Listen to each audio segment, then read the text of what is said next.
The screen lit up just as my phone buzzed. Mrs. Miles, this is Boston Children's Hospital. We haven't received the payment yet. Your daughter's surgery is scheduled tomorrow. My chest tightened. I refreshed Instagram. There she was, Sabrina, reclining in a turquoise pool in the Maldives holding a mimosa. ## surprise, honeymoon caption. My man said I deserved the world. That money was meant for Ellie. Her leg, her life. Where are you listening from? Would you tell your child the truth or protect her heart? Subscribe for more stories like mine. This one gets darker. I run a small secondhand bookstore on Charles Street. It smells like old paper, lavender oil, and lately panic. Every morning for the past 2 months, I opened the cash drawer and counted crumpled bills like they were prayers, because that's what they were. Every dollar meant one step closer to Ellie walking without pain. Ellie is 7, she draws dragons on napkins, and still says I love you 3 times before bed. Her limp started after a playground fall, but the pain didn't go away. X-rays, scans, more tests. Diagnosis: bone tumor, left femur. I still remember her face when the doctor said surgery. She didn't cry, I did. She just asked, will I still run, mama? Greg said we'd figure it out. He even hugged her tighter than I'd seen in months. That night he said he'd cover half the cost. Whatever it takes, Rach. But something in his eyes didn't sit right. He'd been distant for weeks. Late work calls, silent dinners, a weekend networking retreat that ended with his shirt smelling like sunscreen and mango shampoo. I didn't ask. I was too tired to fight a shadow. Instead, I sold my engagement ring, liquidated my tiny retirement fund. Friends from book club pitched in, one even started a GoFundMe. The kindness of strangers humbled me.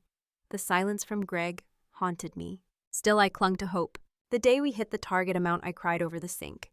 Ellie thought I'd cut an onion. I kissed her forehead and said, "We did it, baby." Greg was supposed to transfer his share the next morning. He kissed me on the cheek and said, "It's handled." Then the hospital called. And Instagram lit up with betrayal. I should have seen it. The fake smiles, the deflection, the way Greg looked at Ellie like she was a burden, not a blessing. But tell me, have you ever ignored the signs because love made you blind? Would you? It started with his phone. Always face down, always on silent. Always in his back pocket, even in the shower. I caught him once texting in the kitchen at midnight. When I walked in, he jumped like I'd slapped him. Work, he said. System glitch. But Greg's job is in telecom infrastructure. And I'd never heard him talk about emergencies before. Then came the receipts. I found one tucked between the pages of a car magazine in the backseat, JetBlue. 2 tickets, Boston to JFK, then onward to Malé. The dates matched his conference last month. The one he said was in Baltimore. When I asked, he said the ticket was for a client. Said it with that bored tone he uses when I question anything. And God help me, I believed him. Because Ellie's next round of pre-op tests was due. Because I couldn't afford to spiral. He became increasingly detached. He stopped asking about Ellie's pain. He stopped checking the thermometer when she got fevers. Once she tried showing him her dragon drawing, he barely glanced at it. "She's being dramatic," he muttered. "She's 7, I said. He shrugged, went back to his phone. The air in our house thickened with tension. I started keeping a notebook, writing down the little things. New cologne, gym bag in the trunk, late meetings on Sundays. A second toothbrush I never bought. I wasn't looking for an affair. I was looking for proof that I wasn't crazy. That the man who once kissed my pregnant belly with tears in his eyes hadn't just drifted into this stranger. But the hardest part, Ellie noticed. She stopped waiting for him at the door. Stopped asking if Daddy would tuck her in. One night she said, "Is Daddy mad at me, Mommy?" My heart broke, because I didn't know how to answer. Why? So I ask you this. When someone you love starts lying, do you confront them, or do you wait until the truth punches you in the throat? Greg said he had a 3-day conference in Chicago. That morning, he kissed Ellie's forehead, muttered something about being back before Sunday, and left with just a laptop bag and sunglasses. I tried not to overthink it. Ellie had her oncology consult that afternoon, and I needed my head clear. But then the call came. It was a hotel concierge from a 5-star resort in the Maldives. They wanted to confirm a massage package Mr. Miles had scheduled under the couple's wellness bundle. I paused. "I think you have the wrong number," I said. "No, ma'am. Greg Miles' reservation for 2. Beachfront villa, 7 nights. My throat went dry. I hung up without another word, my hand trembling so hard I nearly dropped the phone. He hadn't just lied about Chicago. He hadn't just bought 1 ticket. This was a honeymoon. I rushed to the kitchen, grabbed the notepad I'd been filling for weeks. Maldives couples package, lied about conference, all in red ink. I opened the GoFundMe page a friend had made for Ellie, the donations, the prayers, the kind messages from strangers, and Greg. He was sipping cocktails in the Indian Ocean. That night, I stared at the empty spot on our bed. Ellie was asleep beside me, curled like a kitten, her thin leg draped in a heating pad. I whispered into the dark, "God, please let me be wrong." But then, like salt in the wound, Sabrina posted a story. It was her silhouette against a tropical sunset. Caption: "He said I deserved the world." My vision blurred. I sat on the bathroom floor, knees to my chest phone screen glowing in the dark. And still part of me hesitated. Was I being paranoid? Was there a chance, any chance this wasn't what it looked like? Then Ellie woke up crying. Her leg cramped again. She whimpered, "Mommy, where's Daddy?" He said he'd be here. I held her so tight my arms ached. So I ask you, if you were me, would you tell your daughter the truth or protect her from the man she still called hero? The next morning, I opened our joint account. The balance had dropped to $216. My hands went ice cold. 3 days ago, it held over $18,000 money I'd saved, borrowed, begged for. Money meant for Ellie's surgery deposit. I scrolled through the transactions. There it was, a wire transfer to a travel agency in New York. Amount $16,400, note special honeymoon package, Maldives. I couldn't breathe. I stumbled back, heart hammering in my ears, the room spinning like a carousel gone mad. Greg had emptied our account, not for groceries, not to surprise Ellie with a new plush toy after chemo. He paid for her, Sabrina, the mistress with sea-kissed hair and a curated Instagram of wellness and wanderlust. I wanted to scream, but Ellie was in the next room brushing her doll's hair, humming Taylor Swift. Then the hospital called. "Mrs. Miles, this is a courtesy reminder. The payment for Ellie's procedure hasn't been received yet. Unfortunately, we'll have to release her surgery slot unless funds are confirmed by 5 p.m. today." My mouth moved, but no sound came. I hung up, walked to the bathroom, splashed water on my face, looked in the mirror and saw a woman I didn't recognize. She looked like someone who'd been mugged in the dark by the man who was supposed to protect her. That afternoon, while Ellie napped on the couch, I opened Instagram again. This time, Sabrina had posted a reel. It started with Greg's voice, "Close your eyes, baby, I've got a surprise." Then the camera panned white sand beach, champagne glasses clinking. And finally his face, laughing, holding her hand, kissing her shoulder. The man who couldn't be bothered to attend a single pre-op consult was now dancing barefoot under string lights in a $5,000 night villa. I saved the video, downloaded every story, every highlight. I wasn't crying anymore. I was documenting. Bye. But I want to ask you this. If your partner stole your child's chance at walking again, would you go to the police? Or would you plan something worse? I sat at the kitchen table for hours, phone in one hand, Ellie's favorite blanket in the other. Part of me wanted to scream the truth across every rooftop in Boston. Another part wanted to curl up and pretend none of this was real. Greg had betrayed me, but worse, he had betrayed her. Ellie, the little girl who still drew him hearts in crayon and whispered "Daddy's the best," even when he forgot her birthday last month. I watched her sleep on the couch, small body curled around a stuffed dragon. She winced in her dreams. Her leg twitched. Pain never let her rest. And yet she never complained, never once asked why me. The weight of that broke something in me. I opened my laptop, typed a message to Greg. The hospital called. They didn't get the money. Please tell me you didn't. No reply. 10 minutes, 30, nothing. Then a notification popped up. Sabrina Kent posted a new story. Against my better judgment, I clicked. A slow pan of a candlelit dinner. Lobster, champagne, ocean breeze. Greg's laugh in the background unmistakable. Caption: "When he says forget the world, it's just us now." I shut the phone off. He had made his choice. He didn't just leave us behind, he erased us. And I was supposed to. What lie to my daughter? Cover for him. Smile through this and carry her into surgery.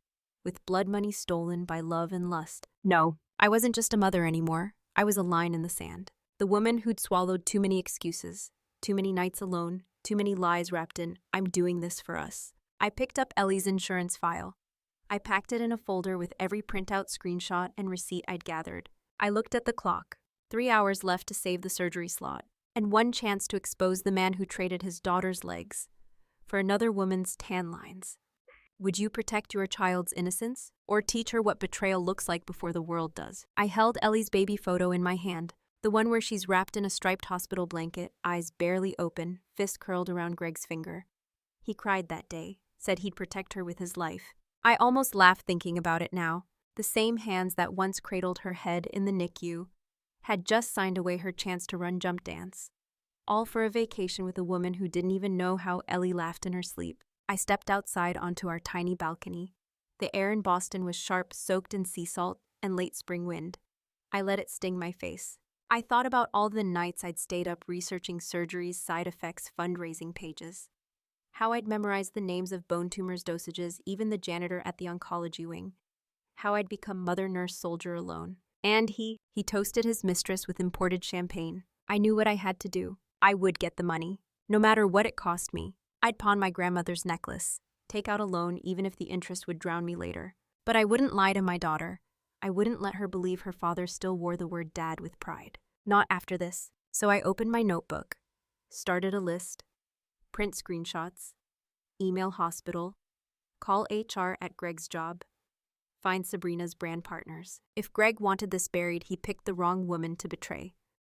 Because I may have broken down, but now I was getting ready to break everything he built. By the time Ellie woke up from her nap, I was already moving. I'd made 15 phone calls, sold my engagement ring to a jeweler in Cambridge, posted a bookshelf from the store on Facebook Marketplace, $100, no questions asked. It wasn't enough, but it was a start. I called my friend Monica, a nurse who once said, "If you ever need a bridge loan, I've got you." I needed more than a bridge. I needed a lifeboat. "Don't explain," she said. "I'm transferring $2,000. It's yours." I cried just once briefly, then wiped my face. The hospital gave me until 5 p.m. I had 4 hours. I transferred what I had, still short. I sat in my store's back office and opened a new email draft. To Boston Children's Hospital, billing subject. Partial payment and confirming surgery. Date attachment. Screenshot of transfer confirmation plus a desperate note. Please do not release her surgery spot. Full amount incoming. She's 7. Her name is Ellie. She just wants to run again. I hit send. Then I opened a second email. To Greg's boss, the VP of Corporate Integrity at Encompass Fiber, subject urgent. Employee misuse of medical funds, attachment screenshots. Video. GoFundMe link. Wire transfer proof. Beneath it, I wrote, "While this may be outside HR protocol, I thought you should know what one of your senior engineers just funded, using money meant for his daughter's surgery." Then I hit Sabrina. I found her brand partners, a boutique luggage company, 2 luxury wellness resorts, and an eco-friendly sunscreen line. Each email had one simple sentence, "And is this the type of ambassador your brand represents?" By the time Ellie came into the room, holding her drawing pad, I had sent 8 emails, scheduled 2 posts, and copied a backup folder of everything to the cloud. "Mommy," she said, "can you help me finish my dragon? He needs wings." I sat beside her on the floor. Her tiny fingers tapped the crayon box. She was humming again. And in that moment, I knew I wasn't doing this out of spite. I wasn't even doing it out of anger anymore. I was doing it because justice deserves a paper trail. When Greg texted me at 4:12 p.m., finally he wrote, "We need to talk, I can explain." I didn't answer. I was too busy uploading our story to a private link with one sentence beneath, "This is what betrayal looks like when you fund it with your daughter's pain." And I wasn't done. I scheduled the post to go live the next day, 10:30 a.m. Just as Greg was due to present at his company's virtual summit streamed live to 400 clients. I watched Ellie draw a red line of fire coming out of her dragon's mouth. Good girl. Because the next time Greg scorched someone, he'd learn exactly what it feels like to get burned. The next day was parent-teacher conference day at Ellie's school. Greg had promised weeks ago he'd go with us. He texted that morning, "Still on for school, can we talk after?" I replied with one word, "Sure." He didn't know I'd invited one more person. Sabrina. I sent her a message 2 nights before, under a fake name, posing as a bookshop owner, looking to host a women in travel feature. She agreed immediately. Of course she did. Exposure was her currency. I told her to come at 1:00 p.m. The conference was at 1:30. When Greg and I pulled into the school parking lot, he looked like a man who hadn't slept. He wore a button-down and guilt-like cologne. "Thanks for not icing me out," he said, forcing a half smile. I didn't answer. I walked ahead, holding Ellie's hand. Inside the classroom, Miss DeMarco greeted us with her usual warmth. Ellie ran to the art corner to show off her latest painting. I could feel Greg watching me, waiting. I let him stew. Then at 1:28, my phone buzzed. "Hi, I'm at the front office. Do I come straight in, Sabrina?" I looked at Greg. His phone buzzed too. And his face changed. He stood up pale. "Rachel, please don't do this here." "I'm not doing anything," I said calmly. "But she's about to." He turned toward the hallway just as Sabrina walked in. All glossy hair, silk scarf, and confused delight. She spotted Greg and froze. The realization hit her slowly like a glass tipping in slow motion. "Oh," she said. "You didn't tell me." "I didn't know she invited," he stammered, panic flooding his voice. Ms. DeMarco blinked. Parents nearby turned. Even Ellie looked up. I stood. "Everyone," I said gently, "this is Sabrina. She's the reason Greg missed Ellie's surgery consult. Also the reason our surgery money vanished." Gasps. Sabrina backed toward the door. "You said, Greg, you said—" "I told you to stay in the car," Greg snapped, voice cracking. "But you said your daughter was fine." "She's 7, I said, with a bone tumor, and she still believed he was her hero." Sabrina ran out. Greg just stood there, mouth open, ruined. I took Ellie's hand and knelt beside her. She asked quietly, "Was that Daddy's friend?" I looked her in the eye. "Yes, baby, but she's not your friend. And what they did, that's not what love looks like." She nodded, didn't cry, she just held tighter to my hand. Greg didn't follow us to the car, didn't call that night. But by 7 p.m., the brand tags in Sabrina's stories were gone. By 8, my video had hit 10,000 views. By midnight, Encompass Fiber's board had issued a statement: employee placed on indefinite leave pending investigation. Justice doesn't always come with applause. Sometimes it comes with silence, and the sound of your child sleeping peacefully, finally safe from lies. Because some betrayals deserve to be exposed, in front of the very people who once believed your family was whole. By the next morning, the video had passed 1,000 views. Comments poured in like wildfire. Women from Ohio to Oregon shared their own stories of betrayal. Nurses, teachers, single moms, all saying the same thing. You did what we all wish we had the courage to do. I received over 200 messages in less than 24 hours. Some sent words, others sent money. One woman named Tanya, whom I'd never met, messaged, "My son had the same tumor. This is for Ellie." Attached was a $1,000 donation and a hand-drawn emoji heart. At 9:13 a.m., Greg's company issued a second statement. "Mr. Miles' employment has been terminated effective immediately. We do not condone misuse of medical funds or personal conduct that reflects poorly on Encompass Fiber." The email was forwarded to me anonymously by a former colleague of his. Subject line: "Thought you deserved to see this." And I did, because betrayal isn't just personal. It's public when it endangers the most vulnerable. That same afternoon, Sabrina tried to fix her image. She posted a tearful apology on Instagram.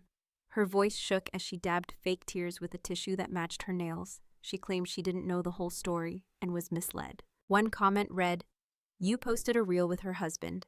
Don't play innocent." Another, "She's 7. You went to the Maldives on tumor money. Get out." By nightfall, Sabrina's follower count had dropped by 42%. Within 48 hours, every brand tagged in her posts had removed her from their campaigns. And by the end of the week, her account was gone, vanished like the conscience she pretended to have. Meanwhile, Ellie lay in her hospital bed sketching dragons on her surgical consent form. She asked the anesthesiologist if she could take her stuffed dragon into Sleepyland. He smiled and said yes. Even he knew she'd earned that much. The surgery lasted just over 3 hours. 3 long, breathless, terrifying hours. I wore grooves in the floor, pacing the corridor. My palms were slick, my mouth was dry, but I didn't cry. Not yet. When the surgeon came out with a calm smile and said, "We got it. She's going to be okay," I collapsed. Tears poured out like floodgates breaking open. My knees hit the linoleum, and I whispered, "Thank you," over and over again to a God I'd nearly stopped believing in. Greg never showed up. No flowers, no card, no visit. But he did call, once. I stared at the screen, Greg Ellie's dad blinking. Then I hit block. Because healing isn't just physical. It's who you let near your peace. 2 weeks later, I packed the last box from our old apartment. Ellie and I moved into a sun-drenched studio in Cambridge. Small but clean, quiet, peaceful. I repainted the walls yellow. Ellie said it reminded her of the soft part inside a lemon. Her drawings lined the fridge, more dragons, but now with wings. I reopened my bookstore, renamed it Ellie's Chapter. Every shelf had handwritten labels made by her tiny fingers. She insisted the horror section be renamed Bad Guys Who Regret It. A week later, a letter came. No return address. Inside was a note from Greg. "I lost everything. You didn't have to destroy me. I hope Ellie's okay. I'll always love her." No apology, just self-pity. I didn't respond. Because love that vanishes at the worst moment isn't love.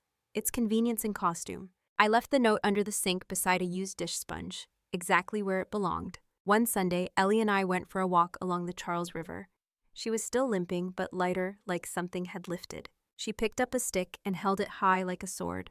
I'm the dragon now, she said. Yes, you are, I smiled. And dragons don't take orders. She paused, looked up. Do you think Daddy will ever come back? I knelt, took her hands. I think Daddy already left, baby, a long time ago. She nodded slowly, then with surprising peace whispered, I'm glad we left too. I squeezed her hand, tears brimming, not from sadness, but from clarity, because we didn't just survive, we chose something better. And sometimes the loudest revenge is living in peace no one can take from you again. 6 months later, Ellie ran for the first time. It was a small stretch from the bookstore door to the curb, but it felt like a marathon. I clapped like a fool in public. She turned out of breath, giggling. See, I told you I'd fly. And she did. Her leg still had a faint scar. But scars don't mean broken, they mean healed. We didn't speak of Greg much, not because I told her not to, but because she stopped asking. The man who once lifted her onto his shoulders at the zoo now lived only in bedtime stories she no longer chose. I still have the folder, the receipts, the screenshots, the video. I don't revisit them out of pain, I keep them out of proof. That I wasn't crazy, that she deserved better, that we both did. Sometimes justice doesn't come in courtrooms or apologies. It comes in the way your child smiles when they no longer feel afraid. People ask me if I regret going public, if I think exposing Greg was too much. To that I say, there is no such thing as too much when you're fighting for a child who can't yet fight for herself. If I had stayed silent, if I had swallowed it all to keep the peace, what would I be teaching Ellie? That lies win. That money matters more than health, that fathers are allowed to abandon without consequence. No, she watches me now. She learns from every word I say, and even more from the ones I no longer let slide. So here we are, a little family of two, a new chapter, and a girl who runs like her legs were never once in danger. Have you ever been betrayed by someone who should have protected you? Drop your story in the comments. Let's make sure no woman thinks she's alone in this. Because healing begins when silence ends.